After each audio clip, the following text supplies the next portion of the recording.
नमस्कार दोस्तों, संगीत शब्दकोश चैनल में आपका स्वागत है। आइए देखते हैं बनारस घराने की परंपरा अथवा इतिहास और उसकी वादन शैली। आज तबला वादन के 6 घराने या परंपराएं सर्वमान्य हैं। ये घराने हैं दिल्ली, अजराड़ा, लखनऊ, फर्रुखाबाद, बनारस और पंजाब। बनारस घराने की परंपरा अथवा इतिहास। भारत की सांस्कृतिक राजधानी बनारस शुरू से ही संगीत और संस्कृति का प्रधान केंद्र रहा है। संगीत की समस्त विधाएं यहाँ पल्लवित और पुष्पित होती रही हैं। यद्यपि यहाँ के तबले का इतिहास सन 1797 ईस्वी में जन्मे पंडित राम साहब मिश्र जी के काल से ही आरंभ होता है, किंतु तबला वादन की परंपरा यहाँ काफी पहले से ही विद्यमान थी। पंडित राम साहब बचपन से ही अपने पिता पंडित प्रकाश मिश्र और चाचा से तबला वादन की शिक्षा प्राप्त करते रहे। किशोर वयी राम साहब का आकर्षक मधुर तबला वादन सुनकर लखनऊ घराने के प्रवर्तक उस्ताद मोदू खां ने उन्हें तबले की शिक्षा देने की इच्छा प्रकट की और इस प्रकार आपने अनवरत 12 वर्षों तक लखनऊ में रहकर उस्ताद मोदू खां से तबला वादन की शिक्षा अर्जित की। ऐसा कहा जाता है कि इसी बीच उस्ताद जी की अनुपस्थिति में उनकी पत्नी यानी अपनी गुरु माँ से आपने 500 पंजाबी गतें भी सीखीं। सन 1819 ईस्वी में लखनऊ के नवाब गाजी उद्दीन हैदर की ताजपोशी की खुशी में एक भव्य संगीत समारोह का आयोजन किया गया। इसका शुभारंभ मोदू खां के अनुरोध पर राम साहब जी के एकल तबला वादन से शुरू हुआ और लगातार 7 दिनों तक उनका ही वादन होता रहा। वादन के पश्चात सभी घराने के कलाकारों ने स्वीकार किया कि पंडित राम साहब सर्वश्रेष्ठ और अद्वितीय तबला वादक हैं। अतः कलाकारों ने उनकी भुजा पूजी और अपने अपने घरानों की दुर्लभ बंदिशें भेंट की। एक दिन अपनी बिरादरी के दबाव में आकर उस्ताद मोदू खां ने राम साहब जी से गुरु दक्षिणा में यह वचन मांग लिया कि आज के बाद वह न तो लखनऊ घराने का तबला कहीं बजाएंगे और न तो किसी को सिखाएंगे। वचनबद्ध राम साहब लखनऊ से वापस काशी आकर एक नवीन परंपरा व घराने का निर्माण किया।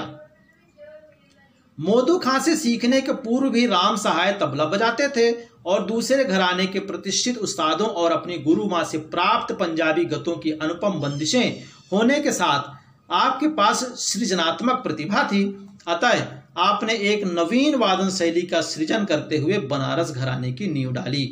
काफी विचार विमर्श व गहन परीक्षण के बाद आपने सिर्फ 5 लोगों को अपना शिष्य बनाया। पंच प्यारे और पंच प्यादों के नाम से विख्यात इन 5 कालजयी शिष्यों के नाम इस प्रकार हैं। मस्त राम, पंडित राम शरण मिश्र, पंडित प्रताप महाराज, पंडित बैजू जी, पंडित भगत जी और पंडित यदुनंदन जी। इन 5 शिष्यों के अलावा आपने अपने अनुज यानी छोटे भाई पंडित जानकी साहब का नृत्य छुड़वाकर उन्हें भी तबला वादन की उच्च स्तरीय शिक्षा प्रदान की। अपने अनुज पंडित गौरी साहब के पुत्र भैरव साहब जी को आपने अपना अंतिम शिष्य बनाया। 46 वर्ष की अल्पायु में ही सन 1843 ईस्वी को आपका निधन हुआ। बनारस की परंपरा इन शिष्यों द्वारा आगे इस प्रकार विकसित हुई। पंडित परतप्पू मिश्र उर्फ प्रताप महाराज अत्यंत प्रतापी कलाकार हुए। इनके पुत्र पंडित जगन्नाथ मिश्र भी सुयोग्य तबला वादक हुए। इनके 2 पुत्र शिव सुंदर व हरिसुंदर मिश्र में से हरिसुंदर जी अपने उपनाम बाचा मिश्र के नाम से विख्यात हुए। पंडित बाचा मिश्र के पुत्र पद्म भूषण पंडित शामता प्रसाद मिश्र उर्फ गुदई महाराज ने अपने तबला वादन से पूरे देश में धूम मचा दिया। पिताजी की मृत्यु के बाद गुदई महाराज ने बिक्कू महाराज यानी पंडित विक्रमादित्य से तबला सीखा। गुदई महाराज के 2 पुत्र पंडित कुमार लाल मिश्र और कैलाशनाथ मिश्र सहित अनेक शिष्य अपनी परंपरा का विकास कर रहे हैं। पंडित बैजू जी की शिष्य परंपरा में उनके दोनों पुत्रों सूरज प्रसाद और शिव प्रसाद एवं पौत्र हरिदास, गणेश दास व पंडित ननकू महाराज विख्यात तबला वादक हुए। इनकी शिष्य परंपरा भी वर्तमान में गतिशील है। पंडित यदुनंदन जी की परंपरा आगे नहीं चल पाई। राम साहब के पंच प्यारों में से ही एक पंडित भगत जी तबले के कोषाध्यक्ष माने जाते थे। इनके प्रमुख शिष्यों में पंडित भैरव प्रसाद, दीनू मिश्र, बूंदी मिश्र, श्याम मिश्र, राजा मियाँ तथा ढाका के अता हुसैन के नाम विशेष उल्लेखनीय है। पंडित भैरव प्रसाद जी के शिष्यों में पंडित मैलवी राम मिश्र, नादिन धिन्ना के जादूगर पंडित अनोखेलाल मिश्र और पंडित महादेव मिश्र ने काफी ख्याति अर्जित की। अनोखे लाल जी के शिष्यों में उनके पुत्र पंडित राम जी मिश्र और काशीनाथ मिश्र सहित पंडित महापुरुष मिश्र, पंडित छोटेलाल मिश्र और पंडित ईश्वरलाल मिश्र ने विश्वव्यापी ख्याति अर्जित की। यह परंपरा भी उत्तरोत्तर विकासोन्मुखी है। पंडित जानकी सहाय के शिष्यों में पंडित विश्वनाथ मिश्र और पंडित गोकुल मिश्र ने भी अपने समय में अच्छी ख्याति अर्जित की। विश्वनाथ जी के शिष्य पंडित बीरू मिश्र का अधिकांश समय नेपाल में राजकीय संगीतज्ञ के रूप में व्यतीत हुआ। इनके शिष्य वासुदेव प्रसाद जी के दो शिष्यों पंडित लक्ष्मी नारायण सिंह उर्फ लच्छू महाराज तथा डॉक्टर केदारनाथ भौमिक भी उच्च कोट के तबला वादक हुए हैं। यह परंपरा भी वर्तमान समय में गतिशील है। राम सहाय जी के अंतिम शिष्य उनके भतीजे पंडित भैरव सहाय धुरंधर तबला वादक हुए। उनके पुत्र पंडित बलदेव सहाय भी तबला जगत के महान आचार्य हुए हैं। आपकी शिष्य परंपरा में पंडित बिक्कू महाराज, पंडित कंठे महाराज, पंडित बाचा मिश्र आदि काफी विख्यात हुए हैं।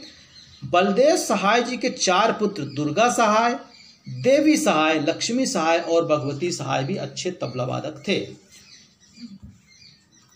इस परंपरा को इन सबके शिष्यों और पुत्रों ने जोरदार ढंग से आगे बढ़ाया, जिनमें पंडित भगवती सहाय के पुत्र पंडित शारदा सहाय, पंडित कंठे महाराज के शिष्य भतीजे पद्म विभूषण पंडित किशन महाराज, पंडित आशुतोष भट्टाचार्य, किशन महाराज जी के शिष्य पंडित कुमार बोस तथा शारदा सहाय जी के शिष्य और भतीजे संजू सहाय आदि प्रमुख हैं। वर्तमान में बनारस घराने की परंपरा एक विस्तृत रूप ले चुकी है, जिसकी जड़ें न सिर्फ भारत में वरन विश्व के कोने कोने में फैल चुकी है। इस महान परंपरा का निर्वहन करने वाले और इसको विकासोन्मुखी बनाने वाले कलाकारों की अनेक श्रृंखलाएं बन चुकी हैं, जिनका उल्लेख कर पाना अत्यंत कठिन कार्य है। बनारस घराने की वादन शैली या वादन विशेषता। बनारस बाज का सृजन करते हुए पंडित राम सहाय जी ने घोषणा की थी कि इस शैली का वादन करने वाला गायन तंत्र एवं सुशिरवाद तथा नृत्य की कुशल संगत के साथ साथ एकल तबला वादन में भी निपुण होगा। राम सहाय जी को अपनी गुरु माँ से पंजाबी गतों और विभिन्न घराने के कलाकारों से विभिन्न बंदिशों का ज्ञान प्राप्त था, अतः सभी घराने का ज्ञान उन्हें था। इस कारण बनारस घराने में सभी घरानों की विशेषताएं समाहित हैं। बनारस के सांगीतिक वातावरण में ध्रुपद, धमार, ख्याल, ठुमरी, चैती, कजरी, भजन, कीर्तन आदि गायन शैलियां, सितार, शहनाई, सारंगी, वीणा जैसे वाद्य वादन और कथक नर्तन की समृद्ध परंपरा हमेशा से ही घुली मिली रही है। अतः इन सब का प्रभाव बनारस घराने के तबला वादन शैली में देखने को मिलता है।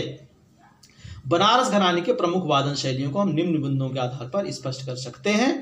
लखनऊ बाज में चाटी के साथ लव और स्याही का जो आंशिक प्रयोग ता, ना और धा जैसे वर्णों के निकास के लिए होता था, उसे यथावत रखते हुए पंडित राम सहाय जी ने स्याही पर भी धा और ता जैसे वर्णों का वादन आरंभ किया। इस घराने की शैली में अनामिका को टेढ़ी करके तथा लव पर प्रहार करके ध्वनि निकाली जाती है। इस प्रकार इस बाज यानी वादन शैली में लव यानी सुर का सर्वाधिक प्रयोग होता है और इसी प्रयोग से यह अन्य बाजों से अलग हो जाता है। बनारस घराने में कायदा से अधिक महत्व उठान, पराड़ यानी पड़ार, बांट, गत, परन, लग्गी, लड़ी, स्तुत परण आदि को दिया जाता है। इस घराने का संबंध नृत्य से भी करीब का रहा है, अतः इसमें तोड़े, टुकड़े, चक्रदार आदि विशेष तौर से बजाए जाते हैं। ठेके के प्रकार तथा फर्द नाम के एक विशेष प्रकार की गत बनारस घराने की वादन साहित्य की प्रमुख विशेषता है। फर्द गत के उद्भव एवं विस्तार का श्रेय बैजू महाराज जी को दिया जाता है। बनारस घराने में जनानी तथा मर्दानी गतों का वादन भी काफी प्रसिद्ध है। जनानी गतों में नजाकत दिखती है, जिनमें केवल आधे हथेली अर्थात उंगलियों तक का हिस्सा ही प्रयुक्त होता है। इसके विपरीत मर्दानी गतों में जोरदार शब्दों का प्रयोग और पूरे पंजे से वादन किया जाता है। दिल्ली, अजराड़ा, फर्रुखाबाद में तबले का आरंभ पेशकार से होता है, जबकि बनारस के कलाकार अपने वादन का आरंभ उठान से करते हैं। इस घराने के कलाकार 3 ताल के ठेके धाधिन धिंधा को नाधिन धिन्ना कहते हैं। उनके अनुसार नाधिन धिन्ना शब्द नजाकत और सौंदर्य का द्योतक है, जिसका प्रयोग केवल पढ़ंत यानी मौखिक रूप में किया जाता है और बजाया धाधिन धिंधा ही जाता है। इस घराने में ठेके को विविध प्रकार से बजाने का प्रचलन है, जिसे ठेके के किस्म या प्रकार कहते हैं। उठान के बाद ठेके के किस्म काफी देर तक पेशकार की भांति बजाए जाने की परंपरा है। इस घराने में तबला और पखावज के वर्ण तो प्रमुख रूप से बजते ही हैं, साथ ही नकारा, हुड़ुक, दुक्कुड़, दुक्कड़, ताशा, डमरू आदि के वर्ण यानी बोल भी प्रयुक्त होते हैं। बाएं यानी डग्गे में घसीट कर लंबी मीड़ निकालने की प्रथा बनारस में अधिक देखने को मिलती है। बनारस घराने की लोकप्रियता और विस्तृत परंपरा का एक मुख्य कारण यह भी है कि यह बाज गायन, वादन तथा नर्तन सभी के संगत हेतु प्रभावी और उपयोगी है। और जहां तक स्वतंत्र वादन का प्रश्न है, उनकी तैयारी, वजनदारी और स्पष्टता सभी को आकर्षित करती है। इस बाज में धीक, दीना, धेट, तेटे, घेगेनक, कतान, किट, धान, गदिगन, क्लान, घ्राण आदि वर्ण समूह अधिक प्रयुक्त होते हैं। आइए देखते हैं कुछ उदाहरण इस घराने के। 3 ताल में निबद्ध बांट जो काफी प्रसिद्ध है। धीक धीना त्रिकट धीना धागे न तीक तीनाड़ा, तीक तीना त्रिकट धीना धागे न धीक धीनाड़ा। इसका देखते हैं रेला। धातिर घिड़नक दिन तक, धातिर घिड़नक दिन तक, धातिर किड़ तक, तातिर किड़नक दिन तक, धातिर घिड़नक दिन तक, धातिर किड़ तक। अब देखते हैं फर्द जो बनारस घराने की प्रमुख विशेषता है। धग तिट तिट घिड़ान, धग तिट धग त्रिगट तक, गदिगन कतिट धिनक दिन, तक तिट तक त्रिकट तकिट धिकिट धा कत धा त्रिकट तक तक धृ धृ धा। दोस्तों, हमारा यह प्रयास आपको कैसा लगा, इस पर अपना सुझाव और कमेंट्स हमें जरूर दें। और यदि हमारा यह प्रयास अच्छा लगे तो हमारे चैनल को सब्सक्राइब कर लें और इस वीडियो को लाइक, शेयर और कमेंट्स भी जरूर करें। एक चीज़ और मैं आपसे शेयर करना चाहूँगा कि दोस्तों, हमारे इस चैनल में संगीत से संबंधित विभिन्न पहलुओं पर प्रकाश डालने का प्रयास किया जा रहा है। इसलिए आपको संगीत से संबंधित दूसरी जानकारी हासिल करने के लिए, प्राप्त करने के लिए इस चैनल का सहयोग अपेक्षित है।